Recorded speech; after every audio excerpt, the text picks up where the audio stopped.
Good afternoon, everybody. How are you today? This beautiful day in Littleton, New Hampshire. I'm Greg Williams. I am the Board of Directors President for North Country Community Radio, and I'm on air to talk to you about a really important subject and bring to you a guest who I find really amazing, that has an amazing journey and adventure to talk to us about. And graciously, our executive director, Nate Alberts, has allowed us to come on air and speak about this. So I don't know, I'm really excited. I'm really pumped up to talk about this and to get this out there. This is something I came across and immediately was like, wow, everybody needs to know about this. So here we are. In the studio with me, I have Renee Blacken. She is an endurance athlete, and she's a lot of other things also, and I want to let her get started by talking about herself and how she came to these parts of northern New Hampshire. And Renee, how are you doing today? I'm doing great. Thanks so much for having me. Awesome. Yeah, you want to let everybody know, let's get a little bit of your background. How did you find your way to the White Mountains in this area? Let's start with that. Yeah, so I am originally from the Northeast, from Central New York, and I've lived in Bethlehem, New Hampshire for the last 12 years. Went to high school in Vermont and college in Maine, so familiar with this area. Moved to northern New Hampshire to teach high school. Taught high school for 5 years, worked farming locally, and now I am at Lahoot's, the oldest ski shop in America. I am a mom of a wonderful 13-year-old boy. I play music in the community, I teach yoga, and I am also working with a local nonprofit, which is related to the big adventure coming up. The nonprofit is Outdoor Adventuring for Good, doing some work in the community with that. Great. That's awesome. And ironically enough, you taught my daughter. We found that out from a previous conversation. That's correct, yes. My daughter was at the White Mountain School and you were her Spanish teacher. Indeed. So, yeah. And, like I said, I spoke to Renee before. We were at an event that when it wrapped up, Renee and I got into a conversation because I wanted to find out more about what she mentioned. And I haven't stopped thinking about it since, and that was about a month ago. Can you tell the audience what you're doing that got my interest peaked so much? Sure. Yeah, so I am rowing across the Atlantic Ocean in January, starting in January, 3,200 miles from Lanzarote in the Canary Islands to Antigua in the Caribbean, solo in a rowing boat, in an ocean rowing boat, equipped for the seas. And I'm rowing to raise awareness of and funding for trauma recovery programs that integrate mind and body healing here in northern New Hampshire through the nonprofit Outdoor Adventuring for Good. Wow. And we're going to get into a lot of the details, but that's a lot. And obviously, rowing solo across the Atlantic, immediately I was like, okay, I was an athlete, but I would never consider rowing across the ocean. It's amazing, and I give you so much credit for taking this on. And the cause of being for awareness for trauma resources and all that good stuff is, that's what I work on in my everyday job as a public health professional in the North Country. You said, why are you doing this? Yeah, so the big why is to raise awareness and funding for the organization, to be able to provide program resources for trauma recovery in this area, sort of looking at this journey of one lady in an ocean rowing boat across this vast actual ocean of the Atlantic, thinking about that as the bigger journey that we take when we have to move through trauma in our lives, going into the unknown, taking on something that seems big, insurmountable, just not knowing exactly what the next day is going to look like, but committing to that journey. thinking about that journey of the boat being very much like when we need to move through really challenging times in our lives, knowing that every day, like, I'm the one that has to get up and put my hands on the oars to do that work to get across the ocean, but I don't do it alone. There is a team of support. There are a team of support and people that got me to the point in my life where I could say, I think I can row this ocean.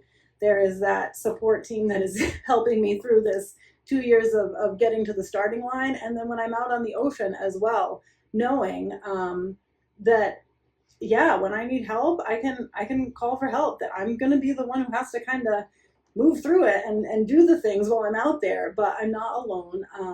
A lot of people will call these journeys unsupported because nobody hands you snacks along the way. But my sort of the whole bigger picture of why I'm doing this is the idea that none of us get across any ocean, literal or figurative, unsupported. So sure, yeah, I have to pack all my food and I don't get off for a hot shower while I'm out there. But there is that support. And when we think about moving through trauma in our lives, one, normalizing that we need to talk about it. Two, it's okay, it's necessary to ask for help. And three, when we ask for help, it needs to be there. And that is the overarching purpose of the nonprofit Outdoor Adventuring for Good, is ensuring that in the northern part of the state, where we have a high unmet need for mental health and primary care resources, that help is there when people ask, both financially and geographically accessible.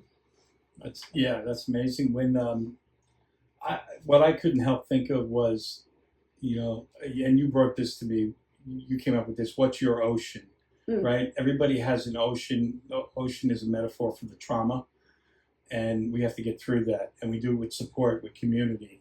And it's apropos that we're in community radio right now, because community is what helps get us through. But ultimately, we go to sleep at night alone, in our own minds, and we wind up in our own head and having to deal with what we think about all day, and we can feel very alone.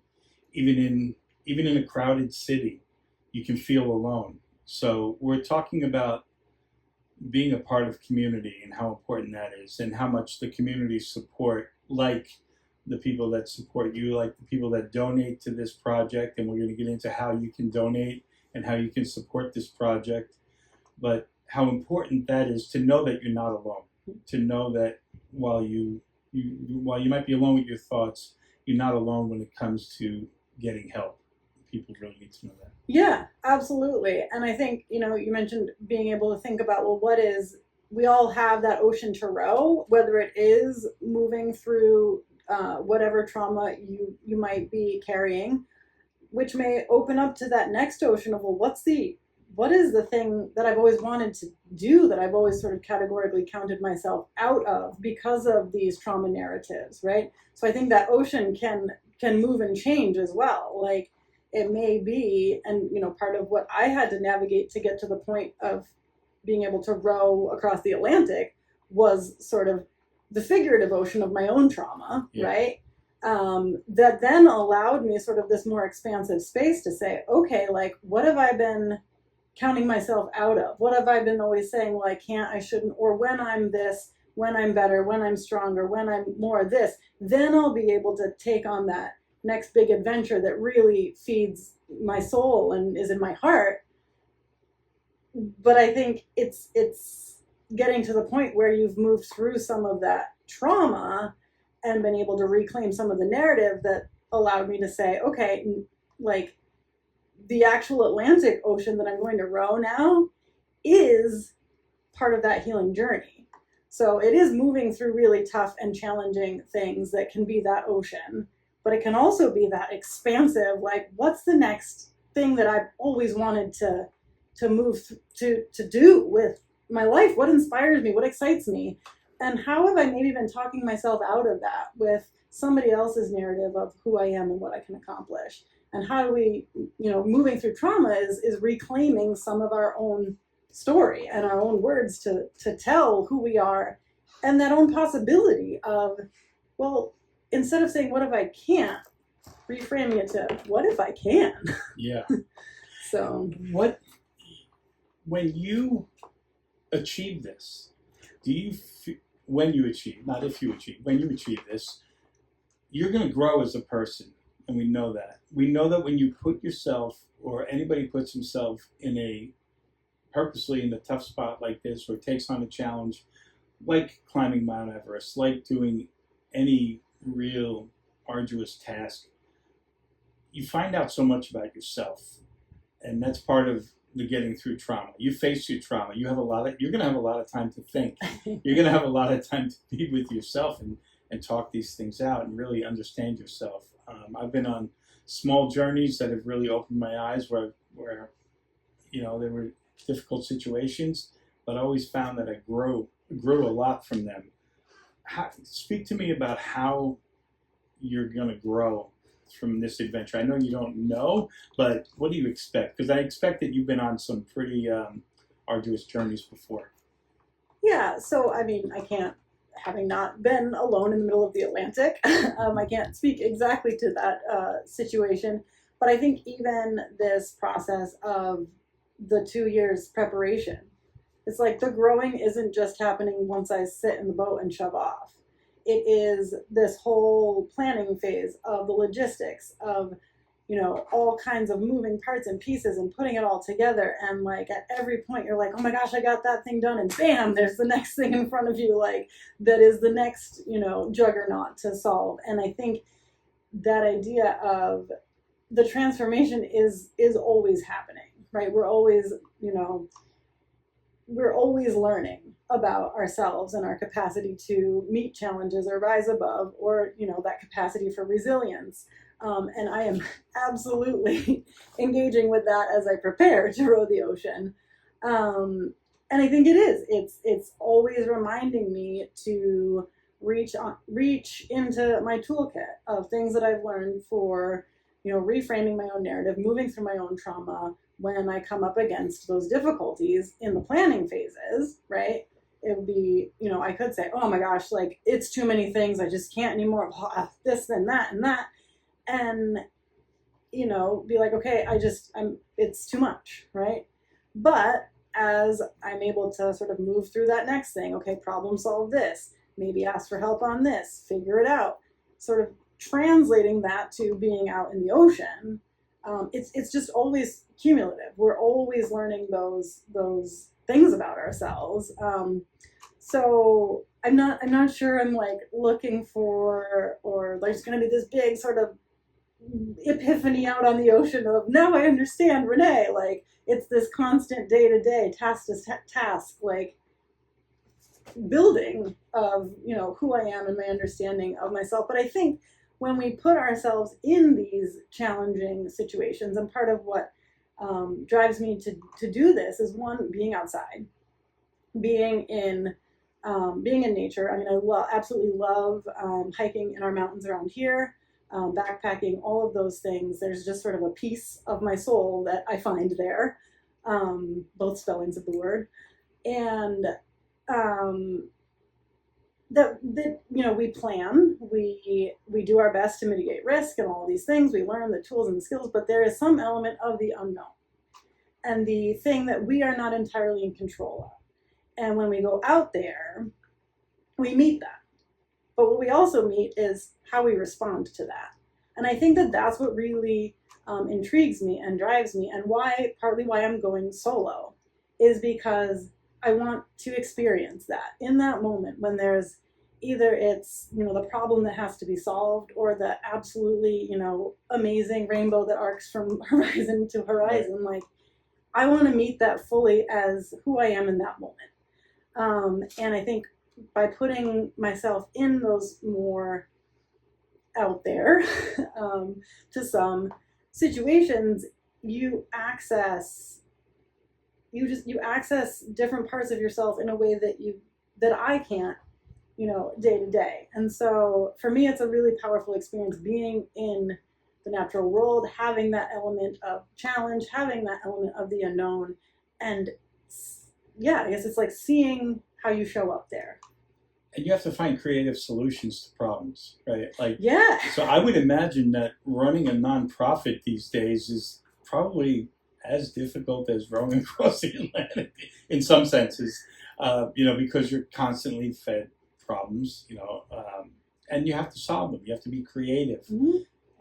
Your life isn't necessarily on the line. Maybe it is in a nonprofit world, but it, I think it better equips people when they go through something like that to really have the confidence and really live out and really believe in themselves that they can achieve something great. And that's I admire that so much about what you're going to do. Yeah, and I think the idea, thank you, of being out there and meeting some of those challenges as they arise, and oh my gosh, like my oar just snapped in half, and you have to fix it in the middle of the ocean, and like knowing that, like in that moment, like, well, I gotta stay calm. I gotta keep my cool. I gotta figure it out because like there's no boat I step off of to like help me fix that. Yeah. And it is sort of saying, okay, if I can do that in this scenario, like, how does that translate into the world of running a nonprofit, the world of being a mom, the Right. world of all of these other places? And so I think it is. It's like, it's that element of challenge. How do we respond to it when we put ourselves in these situations? We learn like our capacity for dealing with that kind of stuff. Yeah. And for me, being, like I said, surrounded in nature, that has been just a powerful way of me being able to meet some of those things in a constructive way. Yeah. Somebody once said to me that life isn't about purpose, it's more about experience. Mm. But I think that experience allows you to have more purpose and understand purpose better if you have those experiences. Yeah. Or experiences shape you. So yeah, that's an interesting Yeah, thing. I think experience can kind of drive that purpose Right, in a way. right. Yeah. It can help you find the purpose, but experience is first, because if you don't have lived experience, if you don't have the experience, it's hard to find that purpose. Let's get into some of the logistics. I know we talked a lot. Like, let's go to the. I want to talk about the water supply. I want to talk about the food because I'm hungry right now. Like you're going to be like, I don't know what you're going to eat because you're not getting it. Let's go to the food first. That's always kind of my go-to. We'll talk about food. From what I understand, what you said before, you're not going to get drop shipments on there. So you're going to pack all your food for how many days is the trip? Yeah, roughly? so I am going through an event called the Atlantic Dash, and so they require, because I'm going solo, they require I take 90 days worth of provisions, and that looks like 4,500 to 6,000 calories a day. So it's a lot of freeze-dried food. Freeze-dried? What kind of food? Yeah, so some of your standard backpacking meals. I'm actually Good to Go, the company in Maine. They've helped me out some with some of their product, and I was working with a woman over in Vermont who has actually made some like home cooked meals and freeze dried them for me herself. So that's going to be a huge highlight while I'm out there. But yeah, so a lot of just like what you think of when you think of like a backpacking meal, lightweight. I'll be bringing, I'll just be boiling water essentially and add rehydrating food. We'll take some like snack bars and a few ready to eat things. But in terms of space and weight, a lot of freeze dried stuff. Cool. And how are you going to purify water? Yeah, so on board, so I have solar panels on the boat that power all of my sort of navigation equipment as well as a desalinator. So it's called a water maker. So basically it desalinates seawater through a reverse osmosis process. How long does it take? So it's not fast. Yeah, so as a crew of one, it's less of an issue, but in larger crews and, 3, 4, 5 people going, they have to be really mindful of their power management because they're running that water maker quite a bit, quite a long stretch of the day to make enough water for all those people. So for me, I'll probably be running it maybe 40 minutes a day, a couple different intervals to get enough water for that day. But of course I have to bring a backup hand pump as well in the event that there are any power issues, And then I also take 50 liters of emergency fresh water in sealed containers that will also serve as ballast, but in the event that I do need it, it's there as well. Let's talk about the boat. I'm really intrigued. I saw pictures. Looks crazy cool. But talk to me about the boat, and maybe you can describe it. Sure. Yeah. So it is an ocean rowing boat. So anybody familiar with rowing or racing, or have ever been down maybe to the head of the Charles or something, it's not one of those boats. But fundamentally, same idea. There's a rowing station, center of the boat, open to the elements.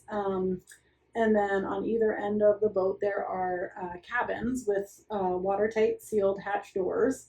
One is larger, and that's the cabin where I go and where all my navigation equipment is. And then the bow cabin is a bit smaller, has room for storage for gear and things like that. Then there are hatches in the deck, again, where you can open up and fill with gear. Ideally, you want to keep all the heavy stuff low in the bottom of the boat to help with stability and all of that.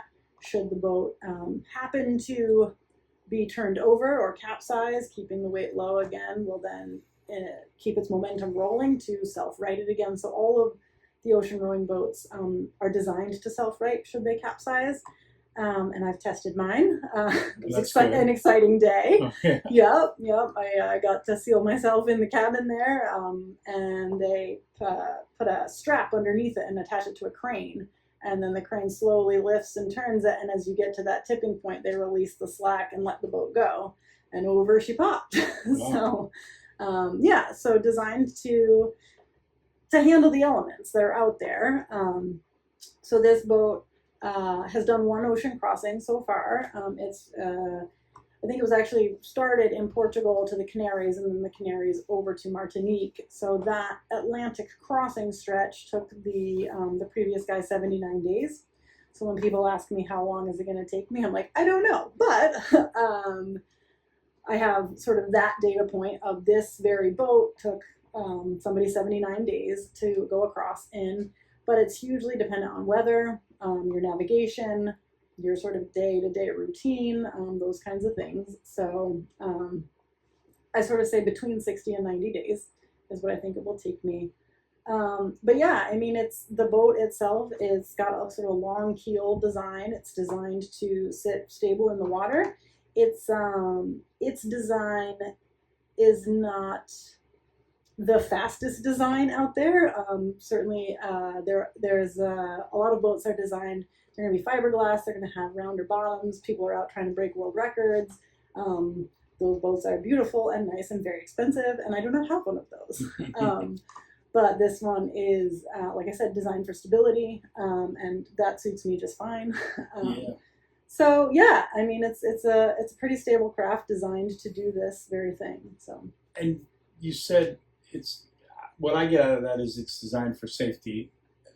Safety is more important than the speed. Which, yeah, I wouldn't say that the other boats are not designed for safety. But more of an emphasis on, not so much, like you said, setting a world record, but more like, being safe. Yeah. And so and you're not going to have a chase plane, a chase boat. You're not going to have, you essentially be out there literally solo. What are you going to have for a communication and navigation system? What does that look like for you? Like, should there be trouble? Should something happen? What do you have for a communication and navigation? Yeah, absolutely. So yeah, as Greg mentioned, there's no chase boat or anything like that, but there is communication daily to the Atlantic Dash Land Command. So we've got satellite phones on board, Garmin InReach.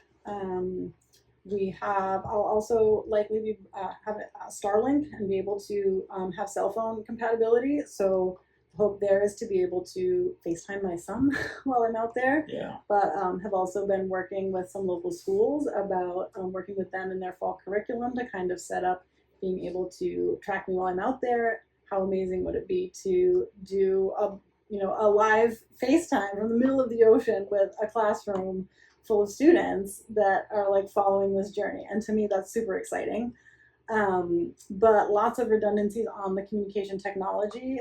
Also, safety, right? I have emergency beacons as well. So if the power goes down and I can't use any of those devices, the boat itself has an EPIRB, emergency position indicating radio beacon.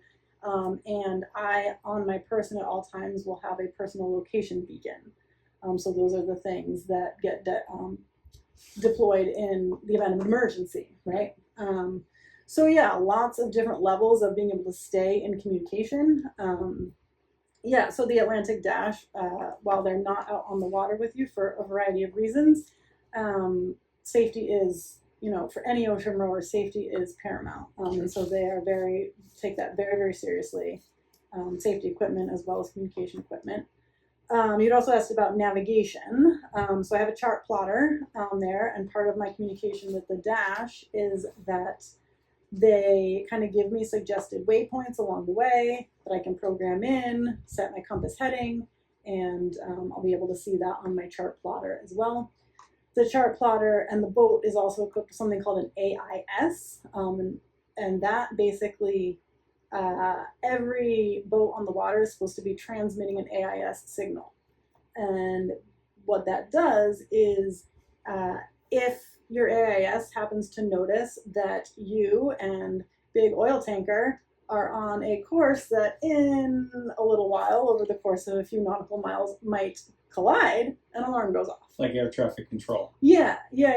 So if your AIS signal starts going off, you go look at your chart plotter and you say, oh, okay. And then you get on the radio and say, big ship, big ship. Yes. Do you happen to see a 6-meter rowing boat on your screen? That's me. Could you please adjust course? So a pretty important piece of navigation and also safety equipment, right? Yeah. Great.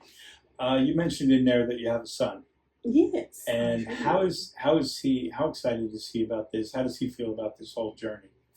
Well, he'd be the best person to ask about that, but we have been on this journey together for the last year and a half. How old is he? He's 13. 13. Yep. And sort of initially expressed some, oh, Mom, you're going to be gone, you're going to be in the middle of the ocean, like, what's that going to be like? And, a little bit sort of apprehensive, but all things that I also felt. Like, I think a certain element or a certain degree of, apprehension of the unknown to be expected, right? But we did. We sort of talked about this, and we've learned together through the whole process about what does the boat look like? What are the safety equipment? He's going to be coming with me on my next trip to train with the boat in August. So he'll get on the boat. We'll get out on the water. He'll be able to see all of the equipment and see what it's going to be like out there. So for me, that's been hugely important to have him be part of this whole journey along the way. And at one point, he did say to me, well, Mom, when you get back from rowing the Atlantic, maybe we could row the Pacific together. Oh, boy. To which I said, one ocean at a time, honey. So, I think it's been cool to be able to share this process with him. And I think also that idea of he's able to see what it takes to do something like this. That it is, this big adventure, something that I'm super excited about, a cause that I'm super, invested in and why I'm rowing for. But I'm also Mom. I'm also, showing up at the ski races, dinners on the table, like doing all of those things while working towards this bigger goal. Hopefully that translates to him in his life to be able to say, okay, like, again, what's his ocean? Like, what is that thing that he wants to be able to do?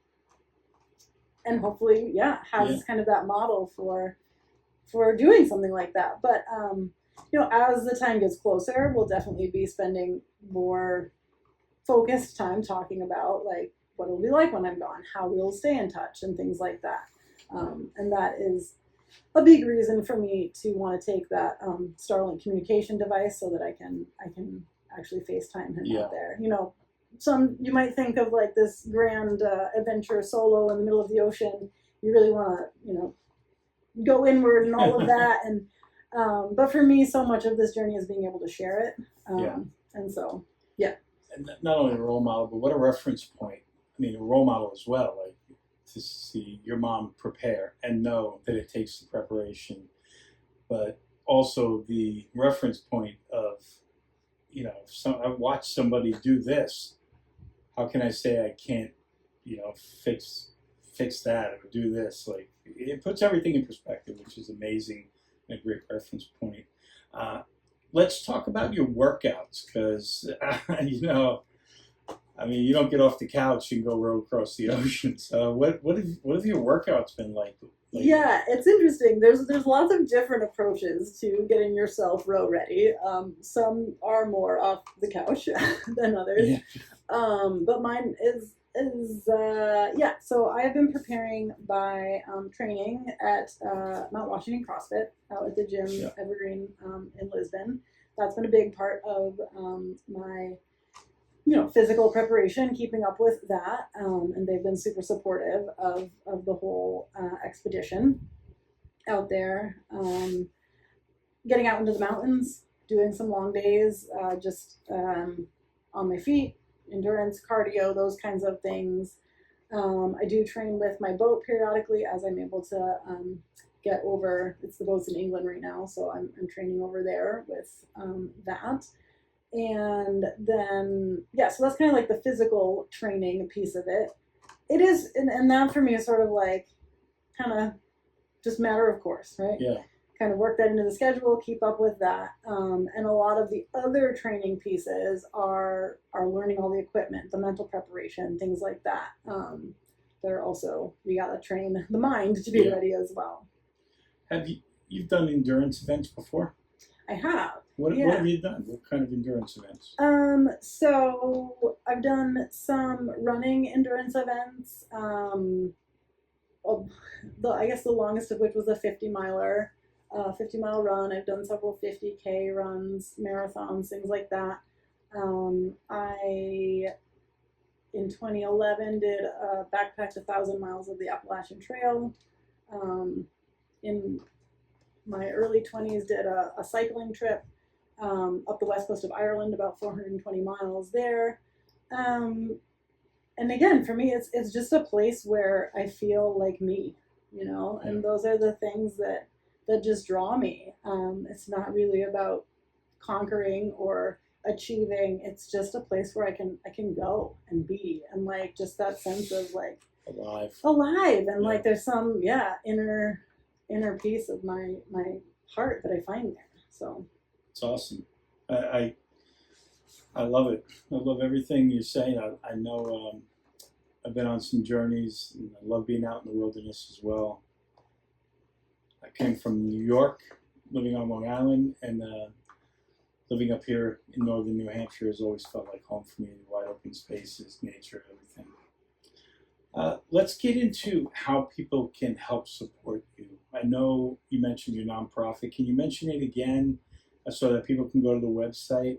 And are there supports on the website that people can click on to help become a part of this journey, like financially help support you, but also is there a way to track you as well? Let's talk first about your nonprofit and supporting you. Then we'll get into a little bit about what it looks like once you're on the ocean. Yeah, absolutely. So yes, we have a website for Outdoor Adventuring for Good. It is www.outdooradventuringforgood.org. And yeah, there's a sponsor donate page. There's a page all about the row. There are a few different ways that folks could get involved if they wanted to make a financial contribution. You can donate directly to the nonprofit. That will go towards the operations of the nonprofit, including trauma recovery programs. There is a link specifically if you want to make a donation directly to the row. There's a GoFundMe link there as well. There's an Amazon wish list for some row related products. So yeah, sort of 3 ways to support the organization and this expedition there. All links that you can click on. You can also sign up for our newsletter if you're interested in staying in touch with some updates. I promise I don't send them out more than once a month. But yeah, just kind of a cool way of staying, as the row gets closer and learning some more about events that are coming up for the nonprofit and things like that. You can sign up for the newsletter there. And we do have a few upcoming events. On August 2nd, we're doing a rowathon in Franconia at the Dutch Treat. We're going to be rowing a couple of teams. One is Outdoor Adventuring for Good, as well as the Franconia Ice Rink Project. So we're going to be set up there, keeping our rowing machines running for 12 hours. Wow. Yeah, we'll have information about the work that we're doing and encouraging people to come out, check it out, hop on the rower, and be a part of that day. So that's August 2nd from 7 a.m. to 7 p.m. To learn more about what Outdoor Adventuring for Good does, and spend a day sort of outside in community and being active, all those things. Cool. How about people tracking you? Is there an app or some sort of way to kind of track you when you're on the ocean, when you start your trip and all that good stuff? And is that on your website, or do they have to go somewhere specific? So the app that you track it on is called YB Races. And so basically it's a free app you can download. You can't find the event yet because it's still too far ahead of time. Right. You can find last year's event. It's the Atlantic Dash. So basically you download YB Races, and then you'd search Atlantic Dash 2026, and then you load that event into your app, and you can go open it up, and you'll be able to see all of the little boat icons over in Lanzarote. And then as the event progresses, you'll see us all move across our little paths. There's information about how far you've rowed every day, how fast you're rowing, when they think you'll get there, things like that. But yeah, and that will be up on the website as it gets closer, and I'll send out stuff in my newsletter as well about that. Do you know how many people are going to do the Atlantic Dash? Are you all leaving at the same time? Yeah, so the launch date is scheduled for January 24th. Right now, I believe there are 5 crews registered. I will be the only solo rower in the field this year. But I think there's 5 crews, and we'll all set off on the same day, one after another. Very cool. Very cool. I was trying to picture it in my head, and it's just going to be wild. Well, yeah, also, so for the launch, that'll be a Facebook Live event as well. Oh, wow. So, yeah, the time, I watched it last year, it was about 4 o'clock in the morning. But you can always go back and watch it afterwards, I suppose. But yeah, so they do kind of put that out there too, so folks can get involved and watch all the boats go. And, yeah. And not to get too far ahead of myself, but when you make landfall, it's going to be emotional as all get up. Is your son going to be there? Do you know? Maybe. That's the plan. That's the plan, is that he'll be there with some other key close players. Yeah. But yeah, and I've watched lots of people who've done this journey, watched them arrive and arrive in Antigua, and I'm sort of like, wow, I'm gonna be a mess. These guys seem so composed. But I also think that knowing that's got to give you a lot of energy, knowing that day's gonna come. Like we anticipate, those good things in our head. That's part of getting through trauma, is knowing that there's this wonderful day at the end of all of it that's going to really be a celebration. Yeah, along the way, right? There's always going to be like the hard times and the things that kind of set us back, but knowing that we're allowed to experience the good along the way, and knowing that good is out there, I think is going to be a huge driver for some of the storms at sea. I feel like that journey is going to be you living about 4 or 5 lifetimes, of experience. And like you just said, good times, bad times, hardship, beautiful things, hard, everything. You run through those emotions that you can't get sitting on a couch, just waiting for life to go by. Yeah, and I think for me it really is this kind of tangible experience of that larger experience of life. It's like, hey, I'm making great progress, like seas are great, rowing really far today. Oh my gosh, like there's this huge storm, I'm stuck on para anchor for 3 days, like why did this happen? I was doing so well. But then remembering, like, just because there's that storm at sea doesn't negate the progress you made, right? And doesn't mean that once that we build the tools and skills to move through the storm, so that then as it passes and as we move through it, we're like, oh right, I remember her. Like, here we go again. So I think it is that bigger, lesson of like, these are physical, tangible ways of then translating that to other stuff in my life that might feel like that, but isn't literally rowing through storms. Yeah, the ultimate reference points, to compare to. Right. That's awesome. Before we go, I want to wrap up, and I really appreciate you being here, but that goes without saying. And I wish you so much success, and I want to help you go out and get the word out there, but I also want to see if I want to get to how can we help people that are struggling right now. Like, I know you're bringing awareness to resources. What are some of the resources that are out there right now that people can turn to?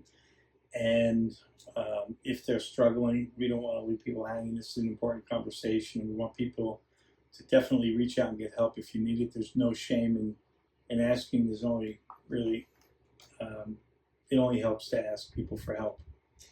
Yeah, so there are definitely some great resources in our community. There's Northern Human Services. They offer a variety of integrated mental health services. There is the Response nonprofit that deals with survivors of abuse and assault.